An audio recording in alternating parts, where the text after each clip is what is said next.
Hi everyone, it's Dr. Murray here at Back and Balance Clinic, and today we're going to talk about the concept of relative rest after an injury. So whether you've had a muscle strain, or you're coming back from surgery, or you have something like arthritis, relative rest is a good concept to keep in mind when you're starting to get back into your activities. So the concept of relative rest is something that we use to guide people's activity in terms of how much activity is too much or not enough when returning to activity. So on our graph, if pain is the y-axis and activity is our x-axis, the curve is U-shaped. So what that means is, if you are not doing enough activity, we're going to end up in a situation where we're feeling a significant amount of pain. The reason for this is that your tissues are not getting enough blood flow, they're being underloaded, and we're not giving it enough stimulus for the healing response. Conversely, if we try and do too much activity, now we're overloading tissues that aren't ready for the amount of activity we're giving them.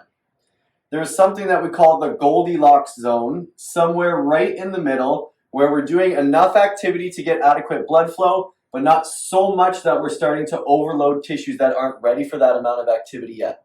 This is where we want you to spend most of your time where you're recovering from an injury. And what you'll notice happen is, the more you stay in this Goldilocks zone, this curve will start to shift to the right. So it will allow you to start doing more activity in that Goldilocks zone as that tissue continues to recover and heal and gain strength and gain flexibility to get you back to where you were pre-injury.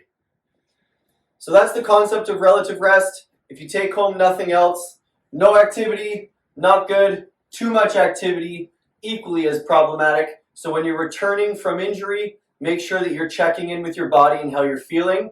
Rest and sitting on the couch and letting nature take its course isn't always the best thing to do. We want to give our muscles enough stimulus that they can recover, but not so much that we're overloading them.